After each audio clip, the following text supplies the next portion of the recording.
Effectivement, moi je fais de la recherche, donc je vais vous parler de choses qui sont peut-être un peu abstraites.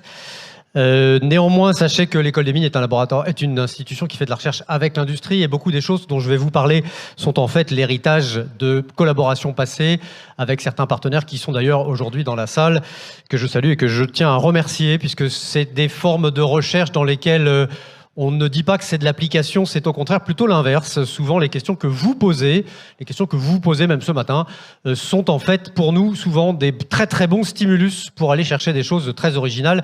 Et c'est un peu ce type de voyage que je voudrais vous inviter à faire pendant quelques minutes, voir comment certaines des questions que vous posez obligent en fait à un détour assez important, un effort de conceptualisation.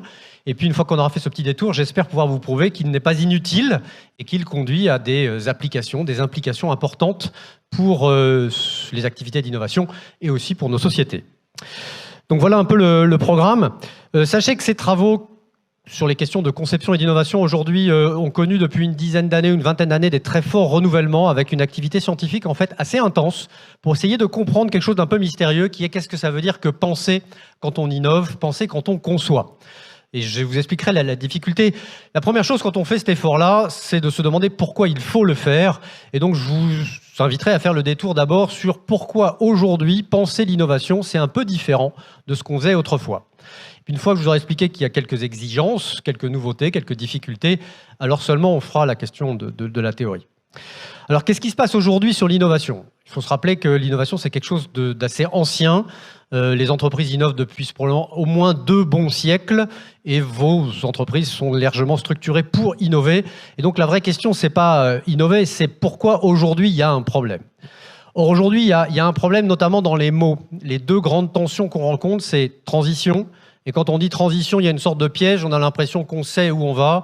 Et s'il y a bien vraiment un truc où on ne sait pas où on va, c'est quel sera le ou les futurs résultats de la transition digitale. On n'est pas dans la transition au sens déterministe et balistique, on va dans l'inconnu et il va falloir l'explorer pas mal. Et puis l'autre mot-clé, c'est innover face aux crises. Et là, le mot-clé, c'est incertitude. Et là aussi, énorme erreur sémantique. L'incertitude, on la réduit. Mais aujourd'hui, on n'est pas face à l'incertitude. Toutes les crises contemporaines, à nouveau, nous obligent à faire face à l'inconnu. Alors, qu'est-ce que ça veut dire que trouver des stratégies de lutte contre un virus, contre le Covid? Vous sentez bien que ce n'est pas un problème d'une étude de recherche pour diminuer l'incertitude et qu'il faut inventer. Et les crises se multiplient et il y a besoin d'inventer face à l'inconnu. Et c'est plutôt ça le débat d'aujourd'hui. Alors comment est-ce qu'on gère quand on est dans l'inconnu? Alors là aussi, c'est pas très simple parce que individuellement, on est assez familier avec l'inconnu. Que ce soit dans la technique, dans l'art, dans la science, l'inconnu est quelque chose avec lequel, assez spontanément, on peut travailler. La surprise, c'est que généralement, c'est laissé à l'individu, et puis quand il faut le faire ensemble, ça se complique sévèrement. Et là, on considère que c'est autre chose, c'est plus l'inconnu, c'est la décision, c'est l'optimisation, et donc l'organisation vient derrière, après les phases d'exploration de l'inconnu. Très intéressant, mais un peu risqué, parce que quand on joue à ça, on se retrouve avec des choses qui sont de l'ordre du dilemme sacrificiel, c'est-à-dire qu'on vous dit c'est soit A, soit B, et puis l'organisation, la décision va devoir trancher. Mais parfois, ni A ni B ne sont très satisfaisants et des dilemmes sacrificiels, que ce soit dans vos domaines techniques ou dans les domaines environnementaux contemporains. Généralement, ni la solution A qui consisterait par exemple à rétablir je ne sais quel système de lutte contre les parasites, néonicotinoïdes ou autres, ni la solution qui consiste à dire on va protéger les abeilles mais au prix de l'industrie, aucune des deux ne semble convenir.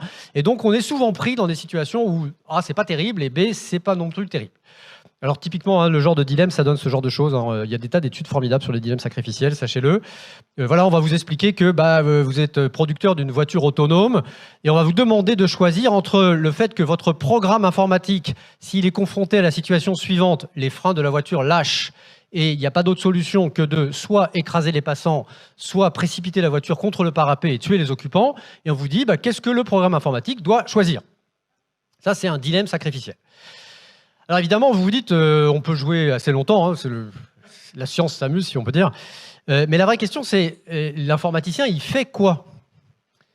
Et Valeo fait quoi? Alors la question a d'ailleurs été posée de façon officielle à Guillaume de Vauchel, responsable de l'innovation et de la R&D chez Valeo. Je ne sais pas si je vous laisse réfléchir à la réponse qu'il a pu donner, mais sachez que Guillaume de Vauchel répond immédiatement, c'est pas possible. Si je dois choisir entre A et B, il n'y aura pas de véhicule autonome. La seule solution pour qu'un jour il y ait un véhicule autonome, c'est qu'on ne doive jamais choisir entre A ou B. Et c'est ça la question de l'inconnu. Et la question devient donc, comment est-ce qu'on est capable d'inventer ensemble des alternatives? Pas de trancher des alternatives déjà constituées, mais d'inventer ensemble des alternatives. Et gérer l'inconnu aujourd'hui, c'est refuser l'idée qu'il y a d'abord des explorations individuelles, puis on décide, et se dire que tous ensemble, il va bien falloir explorer systématiquement des inconnus difficiles. Alors, le problème que posent ensuite les chercheurs, c'est s'il y a besoin d'organiser ces processus-là, quels sont les bons outils, les bonnes méthodes pour structurer l'exploration de l'inconnu? Pourriez-vous dire que cette chose, après tout, peut être laissée à l'intuition? Prudence, parce que les modèles intuitifs, c'est pas terrible. Il y a des résultats très marrants en psychologie, en cognition, qui vous disent que si vous cherchez, même dans la plus grande liberté, et avec un maximum de moyens, à explorer l'inconnu, par exemple sur les véhicules qui sont autonomes, eh bien en fait, il y a un certain nombre de phénomènes identifiés par la psychologie qui vont vous gêner. C'est pas l'organisation, c'est pas les ressources, c'est votre façon de penser, notre façon de penser n'est pas bien aguerrie dans ces logiques d'exploration. On est victime, pour le dire très très vite, de ce qu'on appelle un phénomène de fixation, qu'on peut illustrer par le petit exemple rigolo ci-dessous. Si vous aviez à résoudre de façon créative le petit casse-tête qui est ici, c'est-à-dire il y a 4 allumettes disposées comme vous les voyez là, vous avez le droit d'en bouger une seule et vous devez former un carré. Vous pouvez travailler, on peut s'amuser, vous pouvez faire brainstorming, enfin tout ce que vous voulez. Et la difficulté, ça va être de constater que c'est un carré, puisque 4 est le carré de 2. Alors, si on est fixé sur le carré, imaginez comment on peut être fixé sur le Covid, sur les véhicules autonomes. Enfin, vous imaginez, le processus va prendre des dimensions démentielles. Et donc, penser que la créativité suffira pour systématiquement explorer les situations contemporaines est probablement un peu sous-estimer la hauteur de la marche. D'autant plus que ces expériences ont été reproduites à des quantités de fois absolument spectaculaires. Et même si vous prévenez, par exemple, les gens qu'ils vont être fixés, même si vous leur proposez un exemple censé les aider, le phénomène est plutôt amplifié ou en tout cas totalement imprédictible. Donc ça complique terriblement. Et donc on comprend que pour le management de ces processus d'exploration, on peut dire que l'idée n'est pas d'avoir un maximum d'idées, c'est plutôt de se demander si l'ensemble des alternatives qu'on a spontanément à l'esprit, il est fixé ou il n'est pas fixé. Donc supposez que vous dirigez une équipe d'innovation, ce qui peut arriver, vous avez votre équipe qui revient en disant on a beaucoup travaillé, on a eu plein d'idées, elles sont plus ou moins bonnes, juge-t-on, et vous, dirigeants, à vous de choisir laquelle vous semble la plus intéressante. Mais en fait, immédiatement, avec ce que je viens de vous dire, vous devez vous poser une question qui est, mais au fait, l'ensemble des idées que vous me proposez, il est fixé ou il n'est pas fixé ? Supposons qu'on soit capable de tracer un trait rouge qui serait à un moment donné l'ensemble des idées imaginables sur un problème.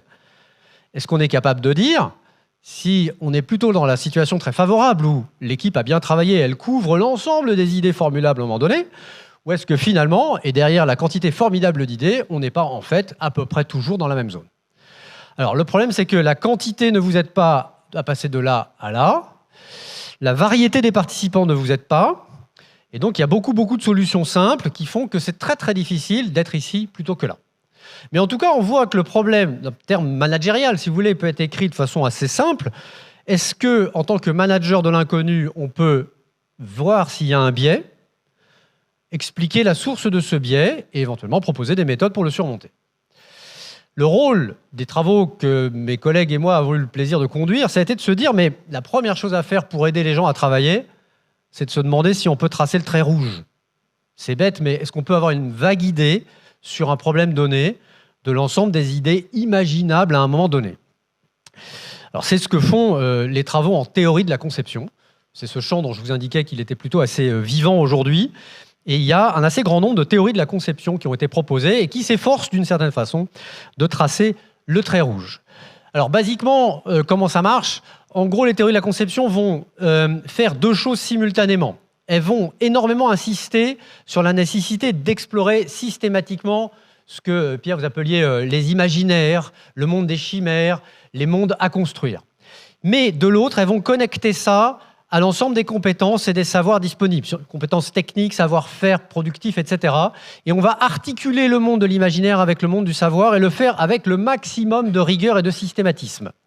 Ça donne des schémas qui ressemblent à ça, dans lesquels vous avez là, sur un problème donné, les connaissances que progressivement vous allez chercher et l'ensemble des voies que progressivement vous élaborez. Et évidemment, si vous travaillez bien, ici, vous allez voir apparaître progressivement une roadmap, l'ensemble des voies pour explorer l'inconnu. Une roadmap qui s'appuie sur un ensemble de connaissances. Et si les connaissances bougent, la roadmap s'enrichit. Et après, libre à vous d'explorer plus ou moins systématiquement certaines de ces voies, voire toutes les voies. Voilà un peu le détour théorique. Alors, je pourrais vous ennuyer. Une des dernières publications de l'IMA consiste à vous expliquer un peu en détail et de façon un peu systématique. Et Jean-François me disait que c'est quand même un peu trop systématique. Mais oui, essayer de vous expliquer un peu systématiquement comment on peut essayer de faire ça avec un maximum de rigueur. Parce que dans ce cas-là, la surprise, la bonne surprise d'une certaine façon, c'est que le systématisme et la rigueur amplifient la créativité. C'est pas l'inverse, c'est pas l'absence de rigueur qui est la clé de la créativité ou la liberté. Il faut au contraire être extrêmement rigoureux pour être capable d'aller dans des voies où spontanément on n'oserait pas aller. Et le formalisme nous aide à être plus rigoureux pour être plus créatif. C'est un peu inattendu, mais finalement c'est plutôt une bonne nouvelle du point de vue de l'organisation. Alors passons aux applications. Ça, c'est le slide, c'est pour les chercheurs. Une fois que vous avez ce genre de formalisme, on peut beaucoup s'amuser, aussi bien sur les fondements théoriques. Ça, c'est notre boulot, pour s'assurer que c'est consistant et que ça ne dit pas des bêtises. Et puis de l'autre, on s'aperçoit qu'il y a des conséquences dans un univers assez varié, y compris les mondes artistiques, culturels. Enfin, c'est très marrant. Mais je passe, et maintenant j'en viens à la question de l'application. Alors, le premier test à faire, c'est de vérifier qu'on sait à peu près tasser le trait rouge. Il y a eu des expériences de psycho qui ont été faites avec ce genre de théorie. Donc je reprends le problème que je vous indiquais tout à l'heure, et je l'applique sur un cas particulier qui n'a rien à voir avec votre business. Faire qu'un œuf de poule lancé d'une hauteur de 10 mètres ne se casse pas. Bon, c'est pour jouer, hein. Donc vous faites l'exercice. En fait, ça a l'air de... Pardon. Le scientifique fait l'exercice, hein, lui, derrière le rideau. Et il va faire l'effort d'aller chercher, c'est idiot, mais les connaissances sur les œufs, les poules, les hauteurs, les mètres, la casse, enfin ce que vous voulez. Et assez vite, il y en a pas mal, en fait, des savoirs pour ce problème-là. C'est bête, mais voilà. Et puis, voilà, au fur et à mesure, vous voyez apparaître des concepts associés à ça. Et puis, c'est censé vous donner un trait rouge. L'ensemble des idées formulables sur le problème de l'œuf de poule. Vous êtes même capable de montrer que certaines de ces idées s'obtiennent en utilisant des connaissances assez faciles d'accès, et puis d'autres, il faut faire un petit effort, quoi. Alors on appelle ça la zone de fixation et puis la zone d'expansion.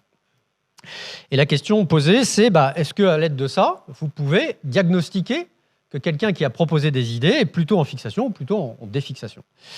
Alors voilà, on a fait, c'est pas nous d'ailleurs, nos collègues du LabCID de la Sorbonne ont fait une série d'expériences assez formidables qui montrent que, en gros, 4 idées sur 5, je ne sais pas si vous êtes amusés à faire l'exercice pendant que je parlais, 4 idées sur 5 sont dans 3 grands domaines: amortir le choc, protéger l'œuf et ralentir la chute. Les 3 qui sont là.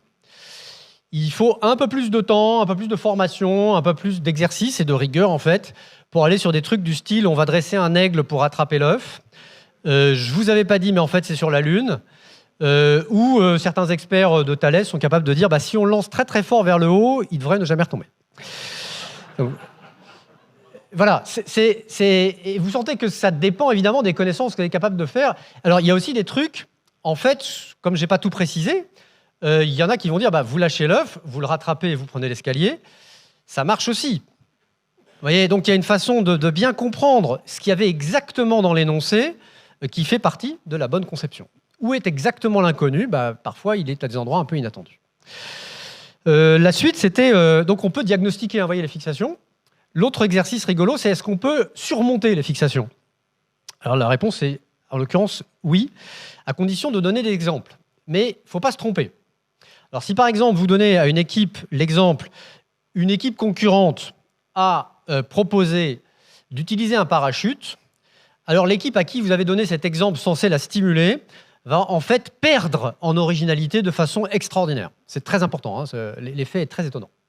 En revanche, si vous dites une équipe concurrente a pensé à dresser un aigle pour attraper l'œuf, alors là, le gain en créativité est significativement augmenté. Vous voyez ? Significatif. Donc l'exemple, ça peut marcher. Bon, si l'exemple suffisait, on ne serait pas là. Alors, ce genre d'études, vous voyez, on commence à avoir, sur un problème assez modeste, la question de la chute de l'œuf, on commence finalement à avoir une idée de l'ensemble des voies pour résoudre le problème, depuis les voies finalement les plus classiques jusqu'à des voies qu'on pourrait peut-être qualifier de en rupture. Mais bon, c'est un problème qui n'est pas forcément très intéressant. En revanche, on peut commencer à travailler sur des choses nettement plus sérieuses. Donc, ma collègue Marine Agoguet a travaillé il y a maintenant une dizaine d'années sur un problème extrêmement sérieux qui est supporter l'autonomie des personnes âgées. Alors ça, je sais que certaines personnes dans la salle sont intéressées à ce problème. Et vous apercevez que vous êtes capable de faire le même exercice. Alors là, attention, c'est très, très difficile. Le schéma est trompeur. Là, vous avez des mois de boulot, hein. Parce qu'ici, la liste des connaissances, à chaque fois, c'est en gros toutes les disciplines, les usages, évidemment la gériatrie, les systèmes de remboursement, les business models, les technologies, les capteurs. Enfin, il y en a beaucoup, beaucoup, beaucoup, hein. Il y a au minimum 3 mois de boulot, hein, pour faire un travail comme celui-là. Ici, il faut imaginer que vous avez à chaque fois une bibliothèque derrière chacune des cases. C'est un énorme travail. Et puis, vous avez la roadmap qui est ici, qui s'ouvre et qui prédit aussi éventuellement une zone de fixation ou pas. Et puis après, vous comparez, vous regardez quels projets ont été financés. En l'occurrence, les points noirs que vous voyez, c'est les projets qui étaient financés par l'Europe et par la communauté européenne, les petits points noirs que vous voyez là. Et vous apercevez qu'en fait, le phénomène de fixation individuelle ne disparaît pas quand on est très nombreux à jouer. Il ne disparaît pas quand vous financez. Donc la statistique ne compense pas, peut-être même qu'elle la complique. Et donc vous apercevez d'un effet de fixation massif au niveau écosystémique.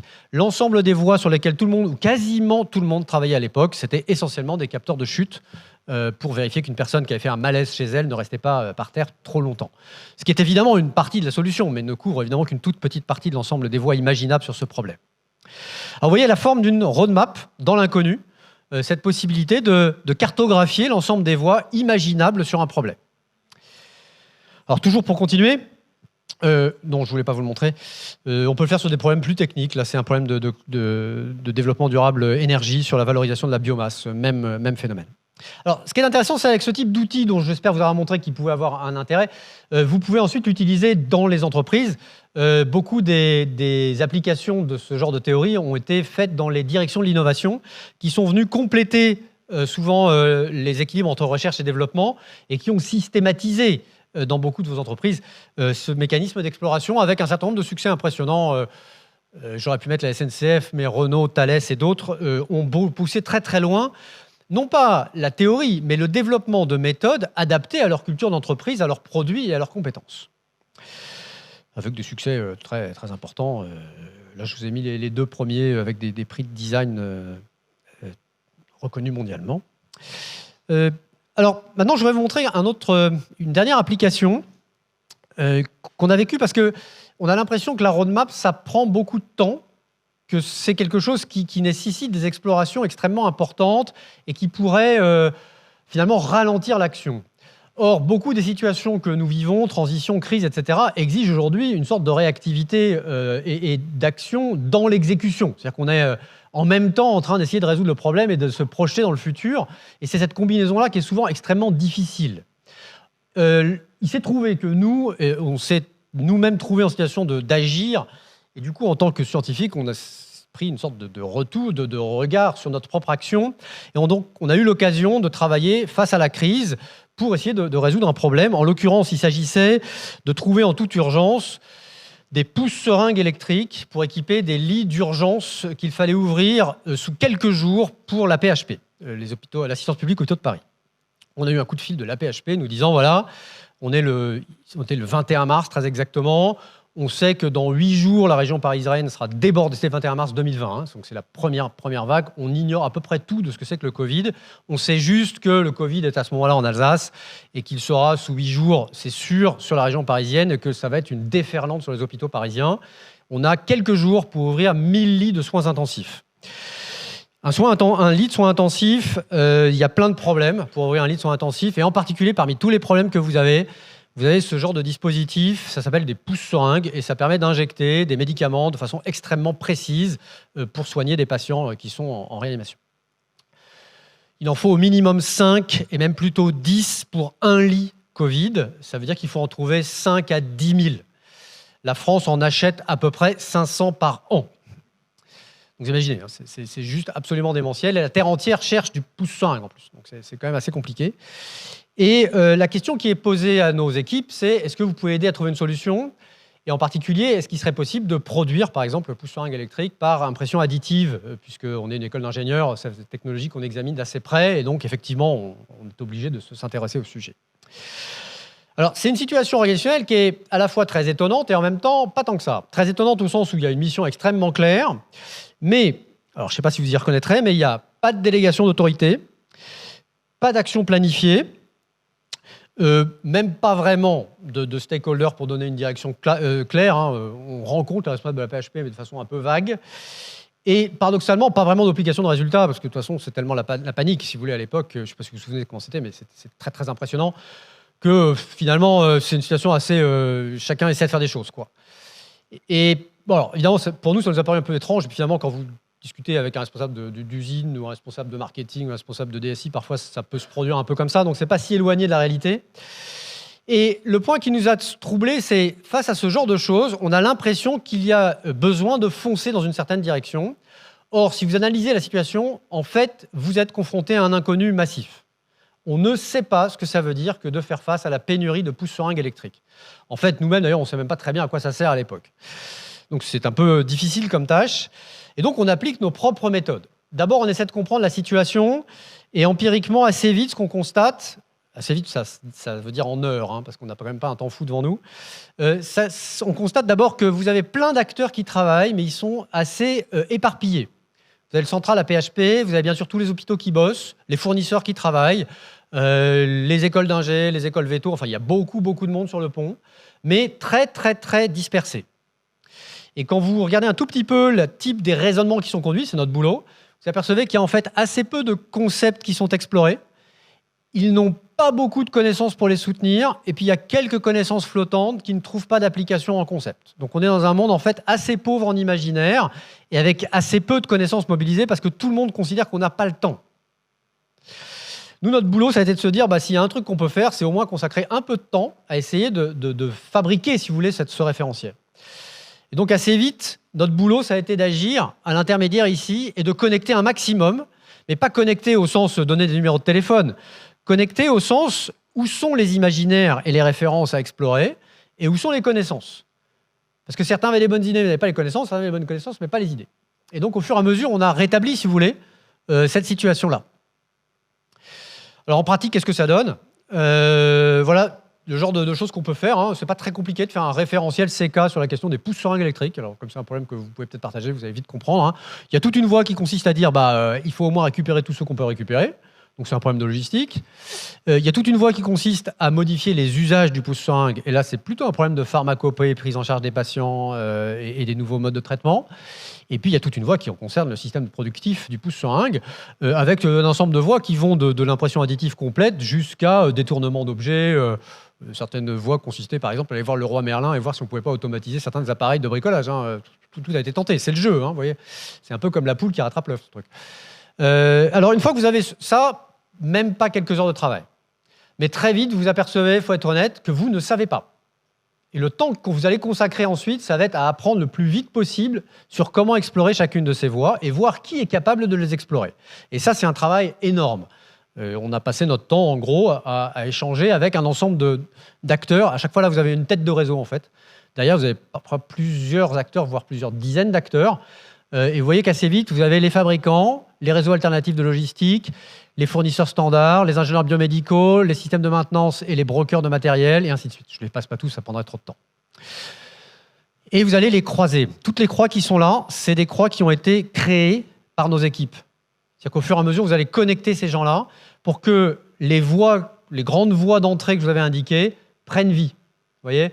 Et vous allez voir comment, au fur et à mesure, on va avoir la possibilité, ça c'est les voies d'entrée de la roadmap, sur une toute petite partie, et au fur et à mesure, vous allez voir qu'on va les faire mûrir.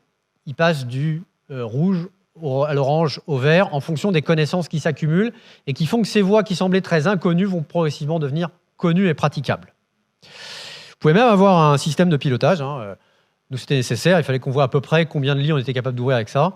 Et donc, au fur et à mesure, on était capable de prédire quand est-ce qu'on serait en mesure d'avoir des lits à peu près ouverts. Et vous apercevez qu'il y a plein de façons d'ouvrir des lits.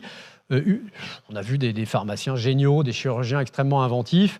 Vous apercevez que, par exemple, des façons d'améliorer la performance, c'est pas d'être vous-même génial. Vous avez un pharmacien qui vous explique que lui, il a montré qu'on pouvait mélanger certains traitements. Ça a été montré et certifié. Le seul truc qui manque, c'est qu'il faut que l'Académie de pharmacie diffuse ça dans les réseaux. Nous, notre boulot, c'est juste, est-ce que vous ne pouvez pas appeler l'Académie de pharmacie? On peut même vous faire le brouillon de la lettre, de façon à ce que immédiatement soit envoyé à tous les pharmaciens de pharmacie d'hôpital que oui, le médicament A et le médicament B peuvent être dans le même pouce-seringue. D'un coup, vous en gagnez 20%. Vous voyez, c'est ce genre de petites briques de savoir qui vont rendre possible des choses qui semblaient complètement inconnues. Voilà, pour vous montrer une petite application très différente des grands schémas ambitieux et qui se fait là... Voilà, en 3 jours, le samedi 21, on a démarré. Le mercredi, en gros, c'était fini. On ne pouvait plus avoir d'interlocuteur. Tout le monde était sur le pont et c'était le désastre. Voilà, je m'arrête là. Merci beaucoup, Pascal. Merci beaucoup, Pascal Lemasson, pour cette approche scientifique. On a fait un peu d'épistémologie au final. C'était finalement une approche... C'était un peu d'épistémologie, c'est ça? C'est être capable de convoquer la science, avoir une lecture de la science à travers des approches scientifiques différentes. Oui, c'est une façon de faire la science, c'est plutôt assez amusant. Le professeur le confirme, ça va. Merci infiniment, Pascal Lemasson, professeur à l'école Mines Paris Tech.